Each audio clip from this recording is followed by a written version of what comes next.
صلى الله وسلم وبارك على عبده ورسوله نبينا محمد وعلى آله وصحبه أجمعين. أما بعد، السلام عليكم ورحمة الله وبركاته.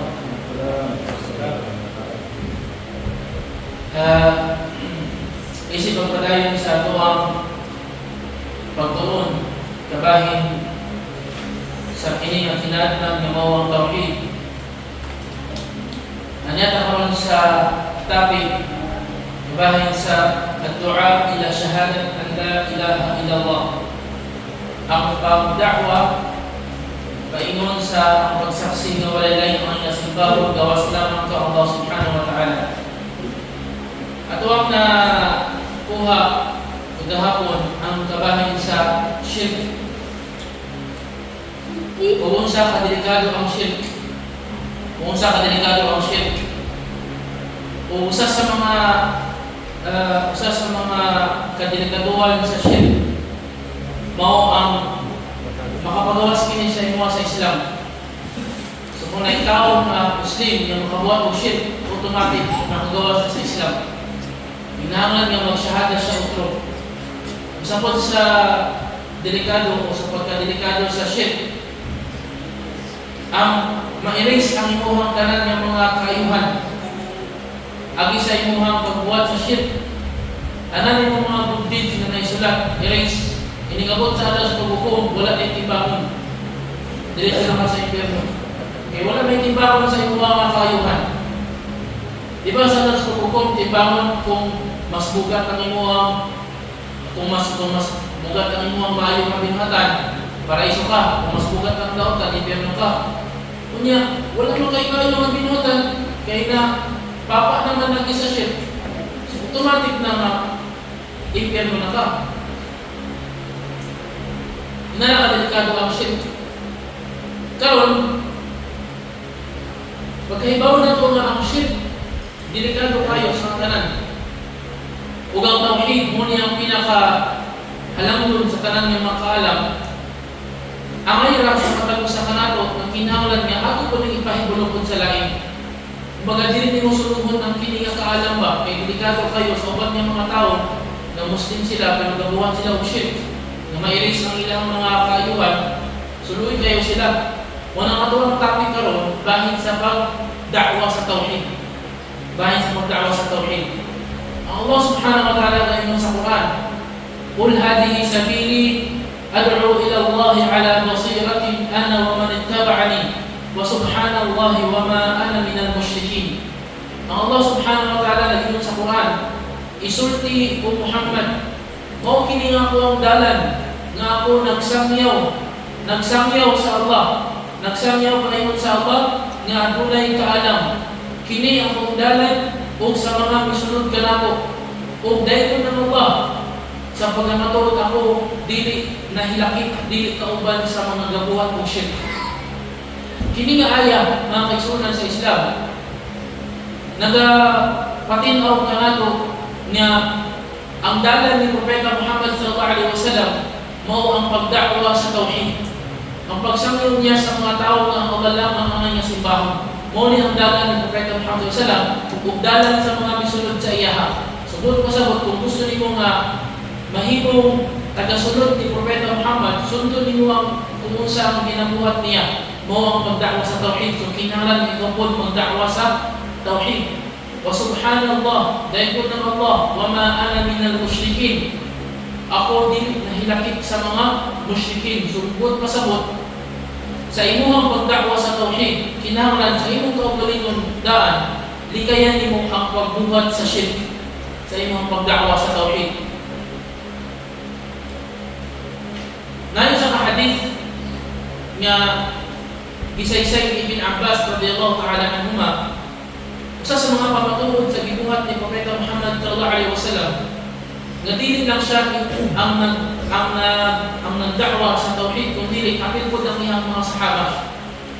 Hadith nga gisaysay ni Ibn Abbas radhiyallahu anhuma, anna Rasulullah sallallahu alaihi wasallam lamma ba'atha Mu'adhan ila al-Yaman qala, nga naingon si Ibn Abbas sa dihang ang Propeta Muhammad sallallahu alaihi wasallam iyang ipadala si Mu'adh bin Jabal, si Mu'adh, isa sa mga sahaba ni Propeta Muhammad SAW. Mao kini siya katong nag-angkas sa dangki. Sa dihang gipadala ni Propeta Muhammad si Mu'adh paingon sa Yemen. Ang Yemen gikan sa Madina, kay namo na sila sa Madina. Mo biyahe na siya og usa ka bulan kung gamit kamilyo. Sa dihang gipadala ni Propeta Muhammad sallallahu alaihi wasallam si Mu'adh paingon sa Yemen, qala lahu, iya kini tambagan, ya Mu'adh, o Mu'adh, gayon ang Propeta Muhammad, innaka ta'ti qauman min ahli al-kitab, sa pagkamatud ikaw moabot sa mga katawhan nga mga ahlul kitab. Unsa ni ahlul kitab? Mga Kristiyano, mga Hudyo. Manong gitawag sila o ang kanang kasulatan? Kaya naman sila yung kasulatan, na sila yung Tawra, na sila yung Injil. Dili pa yung sa mga pagano ng mga nagsimbag ng kulto, wala sila basihan. Pero ang mga Hudyo Kristiyano, na sila yung revelasyon, kasulatan.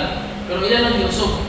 So, giingon ni Propeta Muhammad kang Mu'adh, sa wala pa niya kinikipadala sa Yemen, innaka ta'ti qauman min ahli al-kitab. Sa pagkamatud ikaw, ya Mu'adh, muabot sa mga katawhan nga mga ahlul kitab, mga Hudyo, mga Kristiyano. So gipahibalo daan ni Propeta Muhammad, falyakun awwala ma tad'uhum ilayhi, himuang ang una nimong isangyaw sa ilaha, himuay ang Mu'adh nga ang una nimong isangyaw sa ilaha, shahadatu an la ilaha illallah, ang pagsaksi nga ang Allah lang ang simbahon. Sumokin yung una ng isang yaw sa ilaha ya Mu'adh. Nga, musaksi sila nga walay lain ang nasimbahon gawas lamang ang Allah subhanahu wa ta'ala. Sa laing riwaya, ila ay wahidullah. Sa laing narration sa hadith, imong isang yaw sa ilaha ya Mu'adh nga magtawhid sila sa Allah. So ito nakuha ang tawhid. Ilang simbahon ng Allah na nag-inusara pa. فَإِنْهُمْ أَطَاعُوا لَكَ لِذَلِكَ, kung mutuo sila sa iyo ya Mu'adh na simbahon ng Allah, فَأَعْلِمْهُمْ أَنَّ اللَّهَ افترض عليهم 5 صلوات في كل يوم وليلة. Ipahibalo kanila nga Allah nag-obliga kanila o nga mag-ampo kalima sa kada gabi, kada adlaw o kada gabi. Sumunod siya ang salat.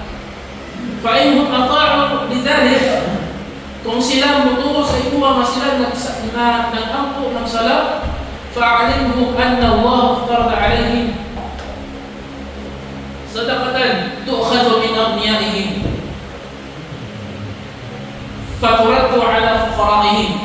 Kung sila mutuo Mu'adh sa iyo, ipahibalo nga ang Allah nag-obliga sa ilaha nga maghatag og zakat, nakwaon sa ilahang mga kwartahan o ihatag sa ilahang mga kabus. فَإِنْهُمْ أَطَاعُوكَ لِذَلِكَ, kung sila mutuo sa iyo ya Mu'adh, فَإِيَّاكَ وَكَرَائِمَ أَمْوَالِهِمْ, ikay nga mukuha ka sa ilahang mga nindot niya mga kwarta.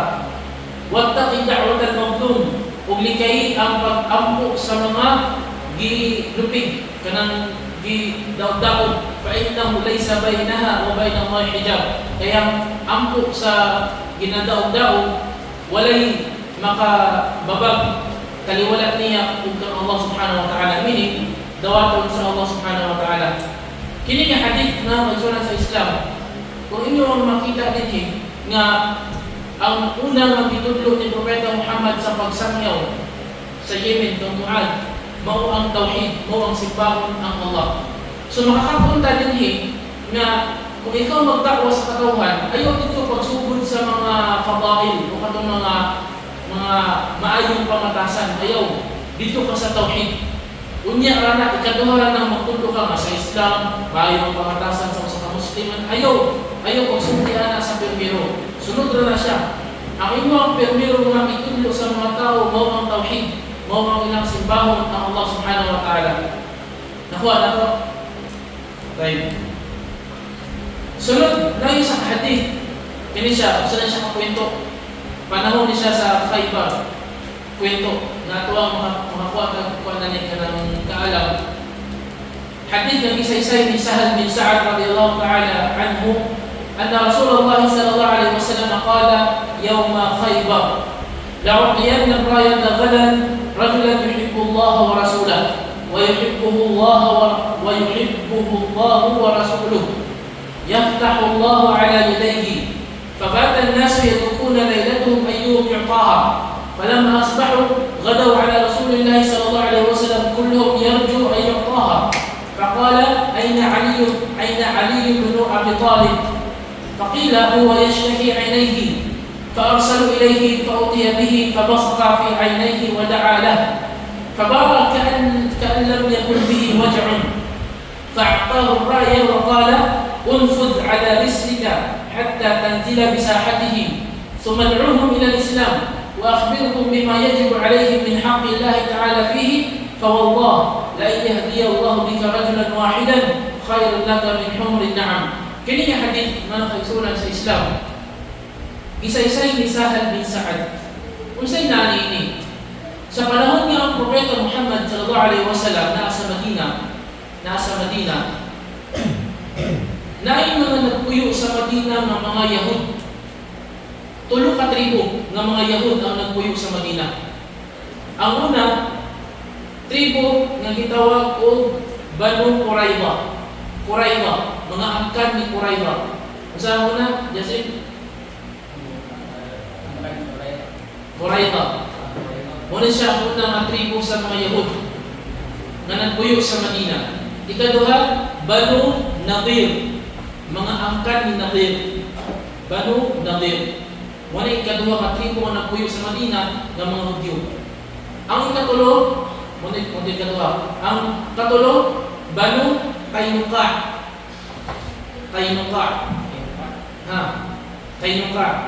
So mga angkan ni Kainuka.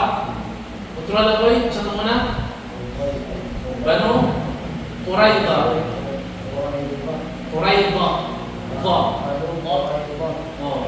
Wal kafiruna hum zalimun. Banu Qurayza. Sunod. Banu Nadir. Sunod. Banu Kainuka. Banu Kainuka. Naam. Kini tulo ka tribo, muna sila tribo sa mga Hudyo na nagpuyo sa Madina. Sa diyang niabot ang Propeta Muhammad sallallahu alaihi wasallam sa Madina, kini tulo ka Hudyo ihang gi-negotiate nga magtinabangay ka, kung silingan man ta sa paglahi ng tuwang reliyon, nagpuyo ta sa kalugar, magtinabangay ka. Kung na yung mga kalaban na mulusog sa Madina, magtinabangay ka. Moto ilang transaksyon, ilang sabot. Pero usa sa mga tribo sa Banu Nadir, usa sa tribo sa mga Yahud, ang Banu Nadir, nakipagkontra sila kang Propeta Muhammad sallallahu alaihi wasallam. Nakipag-away sila kang Propeta Muhammad. So nagkasinabot ang mga tao sa Madina nga pag-ausod na lang ng Banu Nadir. So ang kaning tribo nga Nadir, palayason na lang sila sa Madina. Pagpag-ausod na lang sila. Kay ang naitabo mo galing ko, nga nung ipagawas ang Banu Nadir, ang away sa Banu Nadir o sa mga sahaba sa Madina nagsugod sa babayi. Nga naayusa sa mga babayi nga Ansariya, babayi ng Muslim na taga Madina. Kini nga babayi, sa wala pa siya nag-Muslim, nakaila ang mga Yahud sa iya haba. Ang mga Yahud sa iya nakaila sa kini nga babayi. Sa dihang nag-Muslim ning babayi, so naghijab na siya, nipalit siya gipalit sa usa ka tindahan sa mga Hudyo, tindahan sa mga Banu Nadir. Unya, naaman tong mga lalaki sa gawas sa tindahan, nagtambay ba? So nakita nila ang katong babae nga ilang kaila nga nag-Muslim na, bumuli siya, katong babae nga, kumbaga atuwang kaila, ilahan di binuangan. Samtang katong babae na siya kipalit sa tindahan, siyempre nagsagyat na ito ang iyang abaya. Giipit sa usa ka tawo na Yahud, ang iyang abaya sa bangko.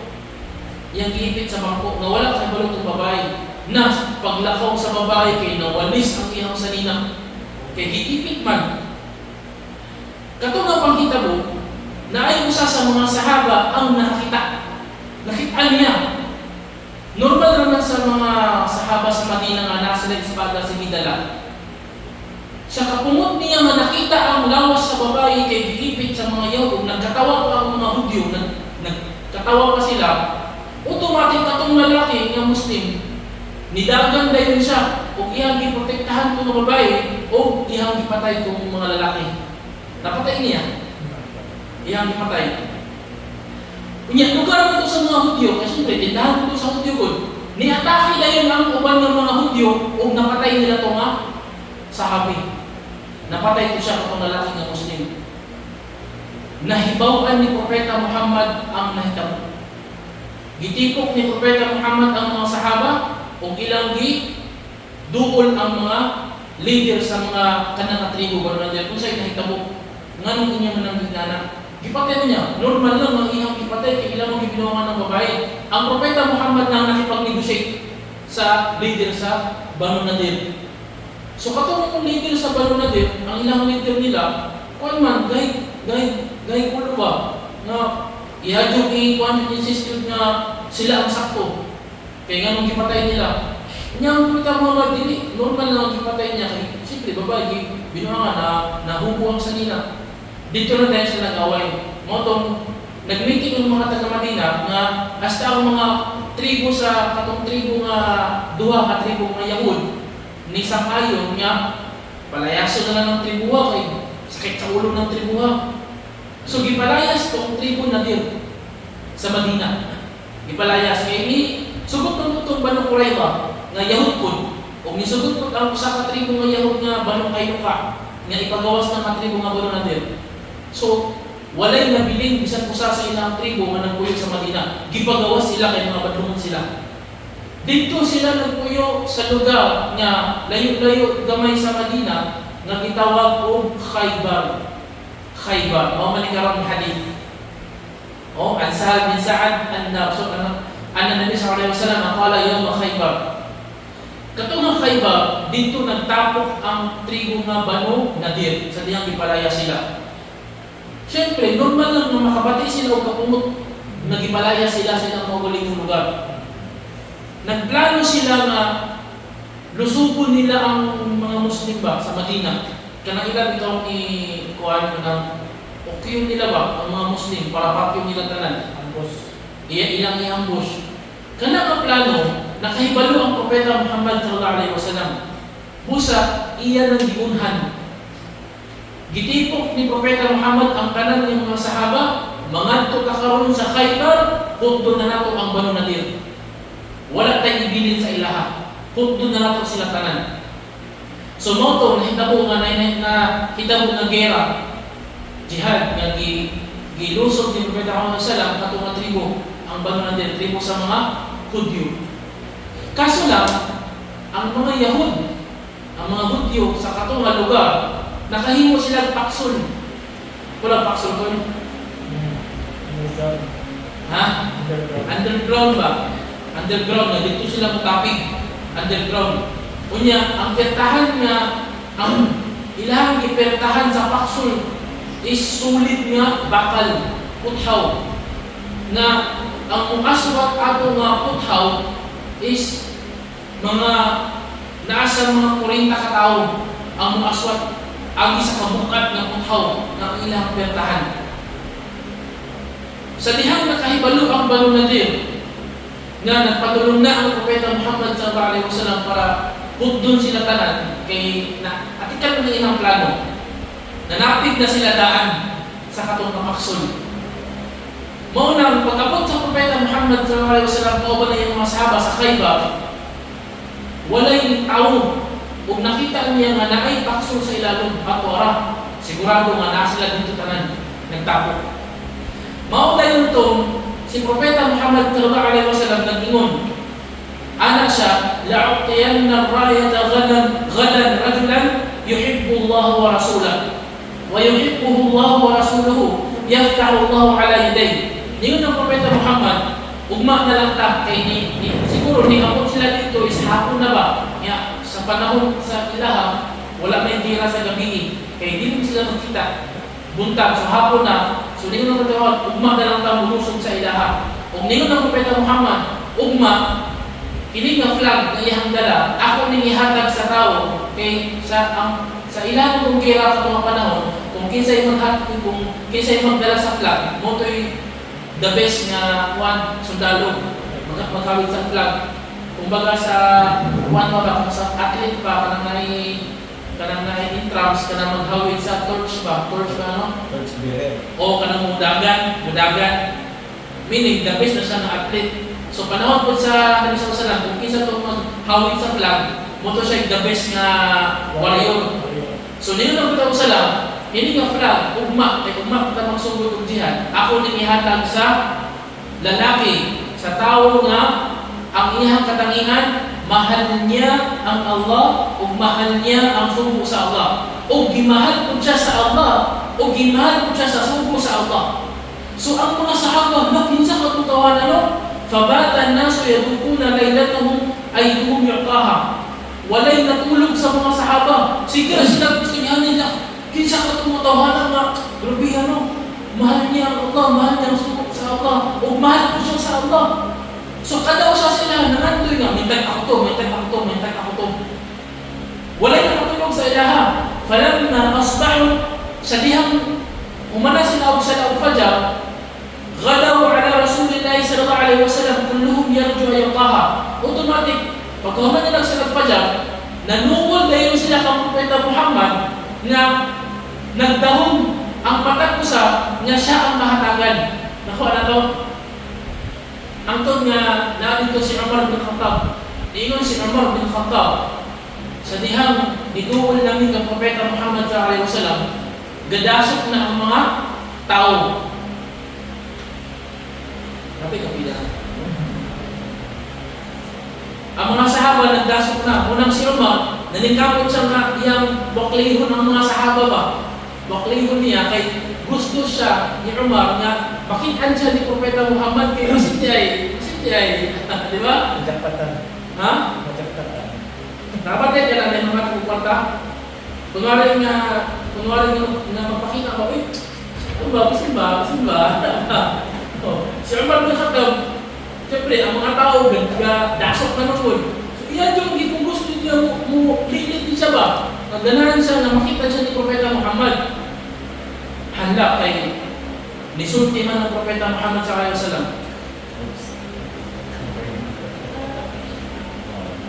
Na siya itawag ng sa katao. Faqala sallallahu alaihi wasallam, Aina Ali bin Abi Talib? Aina Ali bin Abi Talib? Makana, sinasabat niya ka din. Asa si Ali. So ang mga sahaba, patay, nanay ng pili.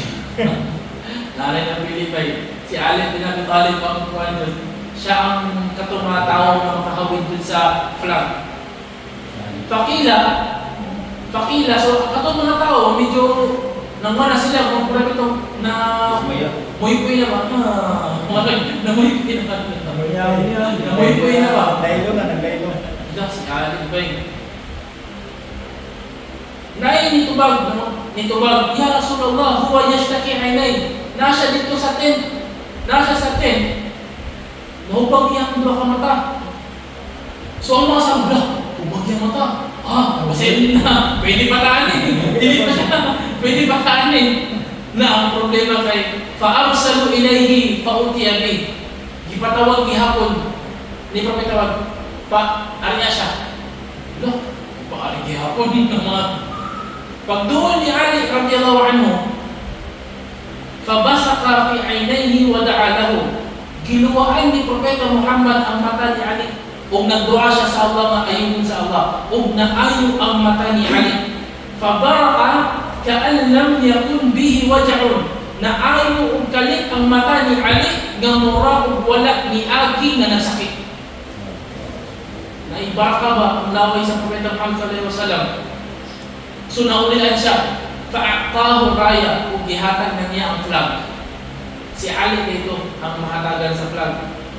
Pero naay gi-advise ang Propeta Muhammad kang Ali sa dihang mulusog na siya kay mura bitaw kung kinsa ang magdala sa flag, mura mo siya ang general ba nga, siya ang mulusog, siya ang mag-lead, siya ang nasa first up, padulong dito sa ubos. Gitambagan siya ni Propeta Muhammad sallallahu alaihi wasallam, unfud ala rislika hatta tanzila bisahatihi. Dingon siya, ya Ali, paghinay-hinay ug naog hangtod nga maabot ka at ubangan sa ilahang bertahan. Sumad'uhum ila Islam. Kung pagkauman, dakwahin sila sa Islam. Dakwahin sila. Kumbaga, inabot mo sa pertahan, ayaw sa dasmang ng pertahan, ayaw sa sangyawi sa sila sa Islam. Kumbaga, imo sa silang dakwahan. Wa akhbirhum bima yajibu alayhi min haqqillahi ta'ala fihi. Ug isulti sa ilaha kung sa tong karapatan ni Allah sa ilaha. Usa to? Ha? Ang tauhid. So isulti sa ilaha, maobligado masimbaw nila Allah. Kaya siyempre, kung mutuo itong balon natin na mag-Muslim sila, wala kira makita ko, Muslim na sila. Oh. So mad'un Islam. Fawallah, ningon ang Propeta Muhammad, Ya Ali, sumpa man sa Allah. Ya Ali, fawallah, sumpa man sa Allah. Kani siya ang atuang buwan. Ang atuang topic. La ay yahdiyallahu bika rajulan wahidan. Kung giyahan sa Allah, ya Ali, pamaagi nimo bisan usa lang sa ilaha ang giyahan sa Allah, khairul laka min humrin na'am. Mas maayo pa kini kaysa makakuha ka og pula nga kamilyo. Ang pula nga kamilyo sa panahon sa mga Arabo, mao na yung pinaka-the best nga kayamanan. Kumbaga, kinsa man ang manag-iya kung pula nga kamilyo, kwartahan. Kumbaga, kuwan siya doon ka ng kwartahan siya ba? O. Kung minsan ang naay kamilyo nga pula. So, di nga naman Muhammad, Ya Ali, sa imong pagdakwa sa ilaha, usalam sa ilaha ang mga Muslim, pamagi mo, mas nabis pa kini kaysa sa nakay pulang ang kamilyo. Allahu Akbar. Subhanallah. Kunya, kay balong si Ali kung usa lang pulang ang kamilyo sa ilang panahon, nga, mo na pinaka-the-best na kayamanan. Nga tanan na lambi, pulang ang kamilyo. O kung kinsa kung tawa mo na pulang ang kamilyo, wala siya kung ba, kanang kwartahan, ang mga tao doon. Mashallah, nasa pulang ang kamilyo. Ano ba? Pero mas dako pa ang imuhang reward na makuha kaysa pulang ang kamilyo kung usa lang sa ilaha ang mag-Muslim. Allahu Akbar. So, mo ni siya ang kaninga hadith. Ang ato lang punto diyan is sa imuhang pagdakwa bitaw no, usa lang ang tao nga magiyahan. Allahu Akbar. Kung sa kadako ang reward na makuha nimo. Kanang mura ka kung kuan ba kanang sa niya ato pa kanang si Ibrahim. Si Salih na. Kung sa'yo pinaka-the best ng butang na mahuwilan mo sa mong kamot. Kwarta? Oo. Kanang mangandoy ka ba? Oo. Karon.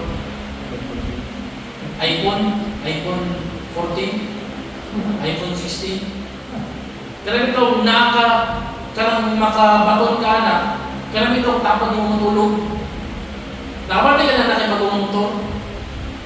Inigmatan mo sa pagkabuntag, dito ni kamato sa mong motor, hinaktok ka sa tanang kapi-kapi, naglanta ka sa mong motor. Pag naipuling, ang ibling, wala kang buwan, yung wala yung kapuan. Kanang, lamig isang piling ba, na nasa gwapo ng motor ba? Kanang itong pamati niyang nana, kung may tao nga mag-Muslim, agin mo, mas the best pa ang reward na makuha niyo kaysa ka lang ng utang. Allahu Akbar. So ato lang isumpay kung isumpay kung kwento. Walay nagkuhan sa ilaha, walay yung Muslim sa ilaha, kanang gusto sila magpagpatay din ba? Motong na kung si Ali radiyallahu anhu nga sudlun sila. Katong mga kwentahan, wala to siya inunjod nga naay bisagra ba? Kay agi sa kabungkat bitaw niya, nga 40 ka tawo ang maswat. Mura siya nakadikit lang, anak. Ang gibuhat ni Ali radiyallahu anhu, gisulo niya og tangtang. Subhanallah. Gikuha niya ang pertahan, ug iyang giaswat, ug iyang gibalibag. ana sa kapusgan si Ali radhiyallahu anhu. Kay kung sila mga sahaba ang mag-aswat tanan, kuan ba kanang siyempre gamay ra ang entrance niya, siyempre namo to'y gaktak ito sa sulod mga mupanak mukuan mubangkaw mo nang nanging na si Ali gusto niya nga siya rin maswat para uban niya ng mga kauban na siyang kilig nga mo panakod ba kung namang ganit tao ganit kasulod gani mo nang gisulod niya o aswat ilangkat na yung gitsa niya. Subhanallah. 40 ka tao ang mga aswat, siya raw sa niya aswat. Allahu Akbar. Grabe si Ali radhiyallahu anhu. Naam. Ang pagkaman nato ni kuan sila ato na sulod na nila kung nalusog din nila kung napatay nila itong mga kuan mga balon na din. Kaya mga badlungan mo sila hasta gani ang mga tribo nga uban tribo nga mga Hudyo dili ganahan sa ilaha. Kaya mga badlungan sila dito, mga pasaway sila ba. So alhamdulillah, katulang mo siya, katulang kung ang katuwang punto ato is kanang ito ang reward mo kung magdakwa ka sa mga tao. Dili basta-basta mo na sa imuhang pagdakwa, ayaw ko una-una nga ako, may kapuyan akong kuhanin. Wala kayo wala ba ka? Kasi hindi ay, na magsambahan nga, na magsyahada, agi sa imuha, mag-Muslim siya, magiyahan siya sa Islam. Reward, subhanallah. Dili mabaylo sa bisin kung saan butang ang reward na imong makuha kung naitaw nga magsyahada, agi sa imuha. Alhamdulillah. So, ang lang din ino. Wait, so naman din. Subhanallah.